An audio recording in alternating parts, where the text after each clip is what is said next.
نظر لگ جاتی ہے، نظر کا لگنا برحق ہے۔ نبی صلی اللہ علیہ وسلم نے فرمایا العین حق، نظر لگنا حق ہے، برحق ہے، یعنی ایک ایسی حقیقت ہے جو ثابت شدہ ہے، یعنی نظر کے اثرات ہوتے ہیں اور اس میں کوئی شک کی بات نہیں یا اس کا انکار نہیں کیا جا سکتا۔ اور اس کی حقیقت یہ ہے کہ انسانی نظر کے اندر اللہ تعالیٰ نے ایک ایسی طاقت رکھ دی ہے کہ جو دوسرے پر جا کر اثر انداز ہوتی ہے اور اس سے بعض اوقات بیماری بھی لگ جاتی ہے۔ نظر بد کے بارے میں قرآن مجید سے جو بات ہمیں پتہ چلتی ہے وہ کچھ یوں ہے کہ یوسف علیہ السلام کے والد یعقوب علیہ السلام جو تھے، جب وہ اپنے سارے بیٹوں کو یوسف علیہ السلام کے پاس بھیج رہے تھے تو انہوں نے خاص طور پر انہیں ہدایت کی کہ سب ایک دروازے سے داخل نہ ہونا۔ سورۃ یوسف کی آیت نمبر 67 میں آتا ہے وَقَالَ يَا بَنِيَّ لَا تَدْخُلُوا مِن بَابٍ وَاحِدٍ وَادْخُلُوا مِنْ أَبْوَابٍ مُتَفَرِّقَةٍ وَمَا أُغْنِي عَنْكُم مِّنَ اللَّهِ مِن شَيْءٍ إِنِ الْحُكْمُ إِلَّا لِلَّهِ عَلَيْهِ تَوَكَّلْتُ وَعَلَيْهِ فَلْيَتَوَكَّلِ الْمُتَوَكِّلُونَ۔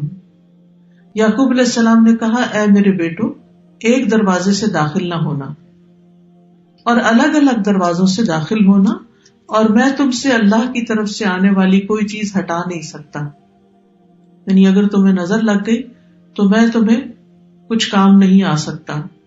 حکم اللہ کے سوا کسی کا نہیں، اسی پر میں نے بھروسہ کیا اور اسی پر لازم ہے کہ بھروسہ کرنے والے بھروسہ کریں۔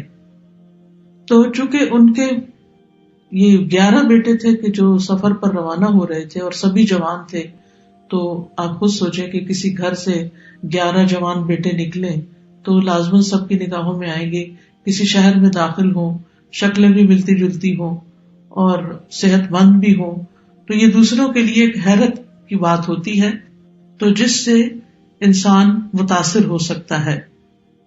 نظر جو ہے اللہ کی تقدیر اور قضاء و قدر کے ساتھ کبھی کبھی قتل بھی کر دیتی ہے، کبھی بیمار کر دیتی ہے، کبھی دہشت زدہ کر دیتی ہے، کبھی کمزور کر دیتی ہے، کبھی کوئی چیز جلا دیتی ہے۔ تو ایسا کیسے ہوتا ہے؟ اصل میں انسان جب کسی کے اندر کوئی خوبی دیکھتا ہے تو اس کے اپنے اندر ایک جلن اور ایک کڑن اور ایک حسد کا جذبہ پیدا ہوتا ہے، تو یہ جو اندر کی جلن کڑن ہوتی ہے وہ نگاہوں سے دوسری طرف ٹرانسفر ہوتی ہے۔ جیسے کسی کے ساتھ محبت ہو تو وہ محبت بھی نگاہوں سے پتہ چلتی ہے، نفرت ہو تو وہ نفرت بھی۔ اسی طرح بچوں کو ڈراتے دھمکاتے ہیں تو بعض اوقات منہ سے کچھ نہیں بولتے، صرف آنکھیں دکھاتے ہیں، تو اس سے وہ بچے سمجھ جاتے ہیں، حالانکہ کیا آنکھ ہی ہے نا، کچھ کر تو نہیں رہی ہوتی، لیکن آنکھ کے اندر سے نکلنے والے جو اثرات ہوتے ہیں وہ دوسرے کے اوپر جا کر اثر کرتے ہیں۔ حدیث میں آتا ہے رسول اللہ صلی اللہ علیہ وسلم نے فرمایا اللہ کی قضاء و قدر کے بعد نظر بد ہی میری امت کے اکثر لوگوں کی موت کا سبب بنتی ہے، یعنی نظر لگتی ہے، بیمار ہوتے ہیں، مر جاتے ہیں، جانوروں کی موت کا باعث بھی بنتی ہے۔ رسول اللہ صلی اللہ علیہ وسلم نے فرمایا نظر بد آدمی کو قبر میں اور اونٹ کو ہانڈی میں پہنچا دیتی، یعنی اونٹ تڑپنے لگتا ہے اور اس کو پھر ذبح کر دیا جاتا ہے۔ پھر اسی طرح یہ ہے کہ بعض اوقات اگر کسی ماں کو نظر لگی ہوئی ہو جب بچے کے ساتھ پریگننٹ ہو تو وہ نظر اس کے بچے تک بھی منتقل ہو سکتی ہے، کیونکہ نظر کا تعلق جو ہے، یعنی نظر کے جو اثرات ہیں وہ جسم کے اندر تک سرایت کر جاتے ہیں۔ ابن القیم کہتے ہیں کہ حسد نظر بد لگانے کا اصل ہے، یعنی سب سے بڑی وجہ جو ہے وہ حسد ہے۔ کبھی انسان اپنے آپ کو نظر لگا دیتا ہے، کبھی بغیر ارادے یا طبعی فطرت کی وجہ سے اس کی نظر لگ جاتی، یعنی پہلی چیز تو حسد ہے، لیکن کبھی کبھی حسد کے بغیر بھی لگتی ہے، کبھی اپنے آپ کو بھی لگتی ہے اور کبھی کسی اور کو بھی لگ جاتی ہے۔ تو چیز کو دیکھنے اور نہ دیکھنے کا فرق ہوتا ہے کہ آپ کس نظر سے کسی چیز کو دیکھ رہے ہیں۔ کبھی انسان محبت کی نظر سے دیکھتا ہے، کبھی انسان حسد کی نظر سے دیکھتا ہے. نظر بد کی دو بڑی قسمیں بتائی جاتی ہیں. ایک ہے انسانی نظر کا لگنا اور ایک ہے جنوں کی نظر کا لگنا. یعنی بعض اوقات انسان کوئی بھی نہیں ہوتا لیکن پھر بھی انسان جو ہے یعنی بیمار محسوس کرتا ہے, کمزور محسوس کرتا ہے, تو اس کی وجہ جنات بتائے جاتے ہیں. اور پھر وہ نظر جو ہوتی ہے وہ انسان کو بیمار کر دیتی ہے, جس کے پھر کچھ سمٹمز ہوتے ہیں. ام سلمہ رضی اللہ عنہا سے مروی ہے کہ نبی صلی اللہ علیہ وسلم نے ان کے گھر میں ایک لڑکی دیکھی جس کے چہرے پر کالے دھبے پڑ چکے تھے. تو آپ نے فرمایا کہ اس پر دم کرو کیونکہ اسے نظر بد لگ گئی ہے. یعنی اس سے انسان کے خون کے اندر ایسے کیمیکل چینجز واقع ہوتے ہیں کہ اسکن ڈیزیزز بھی ہو سکتی ہیں. اور آپ صلی اللہ علیہ وسلم نے یہاں صفعۃ کا لفظ فرمایا جس کا مطلب ہوتا ہے جن کی نظر. یعنی اس بچی کو کسی انسان کی نظر نہیں لگی تھی بلکہ جن کی نظر لگی تھی. اور جنوں کی نظر جو ہوتی ہے وہ انسانوں کی نظر سے زیادہ سخت ہوتی ہے. ابن باز کہتے ہیں کہ نظر کا لگنا برحق ہے جیسا کہ رسول اللہ صلی اللہ علیہ وسلم نے فرمایا, اور یہ انسانوں سے بھی لگتی ہے اور جنات سے بھی لگتی ہے. ابو سعید کہتے ہیں کہ رسول اللہ صلی اللہ علیہ وسلم جنوں اور انسانوں کی نظر بد سے پناہ مانگا کرتے تھے یہاں تک کہ معوذتین نازل ہوئی, قل اعوذ برب الفلق قل اعوذ برب الناس. جب یہ نازل ہوئی تو آپ نے یہ پڑھنی شروع کر دی اور باقی چیزیں چھوڑ دی. تو اس کے لیے بہتر یہی ہے کہ انسان ہر نماز کے بعد معوذتین پڑھے, کیونکہ یہ ایک طرح کا دم ہوتا ہے, یعنی معوذتین کا پڑھنا. تاثیر کے اعتبار سے نظر کی کچھ اقسام ہیں. ایک ہے العین المعجبہ, خوشی یا تعجب والی نظر, حیران ہو کے کسی چیز کو دیکھنا, خوش ہو کے کسی چیز کو دیکھنا. تو یہ بھی دوسرے کو بعض اوقات لگ جاتی ہے اگر انسان ساتھ برکت کی دعا نہ دے. اسی لیے جب آپ کسی دلہن کو دیکھیں تو ماشاء اللہ بارک اللہ فی, اللہ برکتیں دے, دعائیں کریں, عید مبارک کیوں کہتے ہیں؟ کیونکہ جب دیکھتے ہیں کہ اچھے کپڑوں میں ہے انسان, اچھا حال حلیہ ہے, تو دوسرے کو فوراً مبارک دی جاتی ہے تاکہ وہ انسان کے شر سے محفوظ رہے. پھر اسی طرح اس نظر کے بارے میں آتا ہے کہ قرآن مجید میں سورۃ الکہف میں اس کا ذکر آتا ہے, وَلَوْلَا إِذْ دَخَلْتَ جَنَّتَكَ قُلْتَ مَا شَاءَ اللَّهُ لَا قُوَّةَ إِلَّا بِاللَّهِ إِن تَرَنِي أَنَا أَقَلَّ مِنْكَ مَالًا وَوَلَدًا. اور جب تو اپنے باغ میں داخل ہوا تو نے کیوں نہ کہا کہ جو اللہ نے چاہا, ماشاء اللہ لا حول ولا قوة الا باللہ. اگر تو مجھے دیکھتا ہے کہ میں مال اور اولاد میں تجھ سے کم ہوں. تو یہ آگے قصہ چلتا ہے. تو اس شخص کے باغ کو بھی نظر لگی تھی جس کی وجہ سے باغ سارا جل گیا تھا. پھر اسی طرح محبت کرنے والے کی نظر لگنا, کیونکہ جو شخص کسی سے محبت کرتا ہے وہ اس کو بہت گہری نظر سے دیکھتا ہے. ابن حجر رحمت اللہ علیہ کہتے ہیں نظر کبھی خوشی اور تعجب کی صورت میں بھی لگ جاتی ہے, اگرچہ وہ حسد کے بغیر ہی ہو, اور اگرچہ وہ کسی محبت کرنے والے کی طرف سے ہو, اور اگرچہ وہ نیک آدمی کی طرف سے ہی ہو, یعنی نیک آدمی کی بھی لگ جاتی ہے. اور اگر کسی آدمی کو کوئی چیز اچھی لگے تو اس کو فوراً اس چیز کے لیے برکت کی دعا کرنی چاہیے جو اس کو اچھی لگی ہے, تو یہ اس کی طرف سے دم ہی ہو جائے گا. یعنی وہ دم بارک اللہ فیک کہنا جو ہے, اللہ کا نام لینا, ماشاء اللہ کہنا, یہ ایک طرح سے آپ دوسرے پہ دم کر رہے ہوتے ہیں, اور اس طرح دوسرا شخص شر سے محفوظ رہتا ہے. پھر ہے حسد کرنے والی نظر. قرآن مجید میں حسد کے بارے میں بھی آتا ہے, اور یہ نظر خبیث نفس سے نکلتی ہے, اور یہ شخص دوسرے کی نعمت کو ختم کرنا چاہتا ہے. وہ ایسی نگاہ سے, جیسے کہتے ہیں نا کھا جانے والی نگاہ سے دیکھتا ہے چیزوں کو, کہ جس سے اس کا مقصد یہ ہوتا ہے کہ اس شخص کو جو نعمت ملی ہے یہ اس سے دور چلی جائے. پھر اسی طرح بیمار کر دینے والی نظر, یہ وہ نظر ہے جو بیماری کی تاثیر کے ساتھ اثر انداز ہوتی ہے, اور اس کے نتیجے میں مختلف طرح کی بیماریاں لگ جاتی ہیں.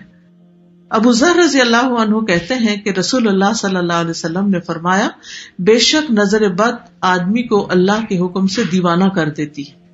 یعنی اگر اللہ کا اذن ہو جائے, جیسے اور جسمانی بیماریاں ہوتی ہیں تو وہ بعض جو ہے وہ ایک سے دوسرے سے تیسرے میں ٹرانسفر ہوتی رہتی ہیں اللہ کے اذن سے, تو اسی طرح یہ نظر بھی اور اس قسم کی بھی تکلیف دہ چیزیں جو ہیں وہ دوسرے تک پہنچتی ہیں. جی پھر ہے عضو کو بیکار کر دینے والی، معطل کر دینے والی نظر، العین المعطلہ، یعنی دوسرے کا کوئی حصہ جسم کا کام کرنا چھوڑ دیتا ہے، یعنی جب نظر لگتی ہے اور بعض اوقات ہمیشہ کے لیے بیکار ہو جاتا ہے. پھر اسی طرح زہریلی یا آگ والی نظر ایک ہوتی ہے جو اتنی شدید ہوتی ہے کہ انسان مرنے پہ نوبت آ جاتی ہے. اسمعی کہتے ہیں کہ میں نے ایک آدمی کو دیکھا جس کی نظر بہت زیادہ لگتی تھی کہ اس نے کسی گائے کے متعلق سنا، اس کو اس کے دودھ کی دھار کا نکلنا اچھا لگا. اس نے کہا ان میں سے کون سی گائے ہے؟ تو انہوں نے کہا کہ یہ تو فلاں گائے ہے.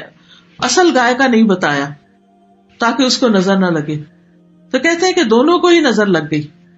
تو اسمعی کہتے ہیں جب میں کوئی ایسی چیز دیکھتا ہوں جو مجھے اچھی لگتی ہے تو میں محسوس کرتا ہوں کہ میری آنکھوں سے ایک تپش اور ایک حرارت سے نکلی، یعنی میری آنکھ گرم ہو گئی.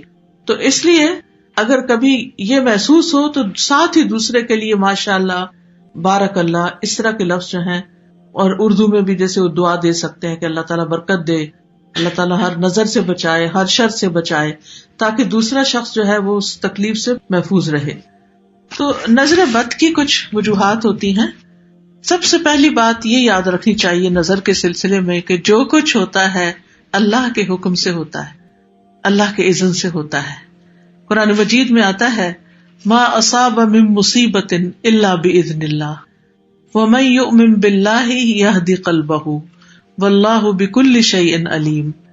جو مصیبت بھی آتی ہے وہ اللہ کے اذن سے آتی ہے، اور جو شخص اللہ پر ایمان لائے تو اللہ اس کے دل کو ہدایت بخش دیتا ہے، اور اللہ ہر چیز کو جاننے والا ہے. یعنی اگر انسان یہ بات سمجھ جائے کہ کوئی بھی تکلیف کسی بھی طرف سے جو پہنچی ہے مجھے، یہ اللہ کے حکم سے، تو کیا مطلب ہے اللہ کے حکم سے؟ اللہ تعالیٰ کا حکم کیوں ہو جاتا ہے کہ کسی کو تکلیف پہنچے؟ تو اس سے بھی انسان کو دراصل کچھ سکھانا مطلوب ہوتا ہے. اب دیکھیے کہ سونا اس وقت تک چمکتا نہیں، خالص نہیں ہوتا جب تک اس کو آگ پہ تپایا نہیں جاتا. کھانا اس وقت تک پکتا نہیں اور اچھا نہیں پکتا جب تک اس کو آگ پہ چڑھایا نہیں جاتا. اسی طرح انسان بھی اس وقت تک میچور نہیں ہوتا، سمجھدار نہیں ہوتا جب تک کہ وہ مختلف طرح کے مسائل سے، مختلف طرح کی تکلیف دی چیزوں سے، پریشانیوں سے گزرتا نہیں. بہت سے حالات اور بہت سے واقعات ایسے ہوتے ہیں کہ جو انسان کو بہت میچور کر دیتے ہیں. آپ دیکھیں کہ وہ بچے جو بچپن میں بہت سے مسائل سے گزرتے ہیں، بڑے ہو کر بڑے بڑے مسئلے ان کو کچھ مسئلہ نظر نہیں آتے، لیکن جو بچے بچپن میں پیمپرڈ ہوتے ہیں، پروٹیکٹڈ پلتے ہیں، بہت لاڈ پیار سے پلتے ہیں، بڑے ہو کر انہیں چھوٹی سی چیز بھی بہت زیادہ تکلیف دیتی ہے. آپ دیکھیے کہ ہمارے بچے، ہم جن کو ہر وقت کبھی موزے پہناتے ہیں، کبھی ان کا سر ڈھانکتے ہیں، کبھی ان کو ایک چیز میں لپیٹتے ہیں، کبھی دوسری میں، انہیں کو ٹھنڈ زیادہ لگتی. لیکن جو غریبوں کے بچے ہوتے ہیں جن کے پاس پورا کپڑا بھی نہیں ہوتا، وہ گلی بازار میں سردی کے موسم میں، گرمی کے موسم میں ننگے پاؤں پھر رہے ہوتے ہیں اور ان کو پرواہ بھی نہیں ہوتی. تو یؤمن باللہ یہدی قلبہ کا مطلب کیا ہے؟ عبداللہ بن مسعود اس بارے میں کہتے ہیں کہ یہ وہ شخص ہے کہ اگر اس پر کوئی مصیبت آ پڑے تو وہ اس پر بھی راضی رہتا ہے، بلکہ سمجھتا ہے یہ اللہ ہی کی طرف سے ہے. پھر اسی طرح سورۃ التوبہ سے یہ پتہ چلتا ہے کہ ہر بیماری، تکلیف کا آنا تقدیر کا حصہ ہے. قل لن یصیبنا الا ما کتب اللہ لنا، کہہ دیجئے ہمیں کوئی نقصان ہرگز نہیں پہنچے گا مگر جو اللہ نے ہمارے لیے لکھ دیا. یعنی کسی کی نظر ہمیں نہیں لگ سکتی سوائے اس کے کہ اللہ نے ہمارے لیے لکھ دی کہ وہ لگے. تو پھر اگر کوئی تکلیف لکھی ہوئی ہے تو وہ پہنچ کر رہے گی، اور اس میں بھی کوئی حکمت ہے. ابن عباس کہتے ہیں کہ نظر کا لگنا برحق ہے. اگر کوئی چیز تقدیر پر غالب ہو سکتی تو وہ نظر بد ہے. پھر آپ دیکھیے کہ جیسے سردی آتی تو سردی لگ جاتی ہے، گرمی آتی تو گرمی لگ جاتی ہے، ایسے ہی نظر آتی ہے تو نظر لگ جاتی ہے. تو سردی گرمی کے بچاؤ کے لیے ہم اس طرح کا لباس پہنتے ہیں، اس طرح کا انتظام کرتے ہیں، ہیٹنگ اور کولنگ کا انتظام کرتے ہیں تاکہ ہم اس کے برے اثرات سے بچے رہیں.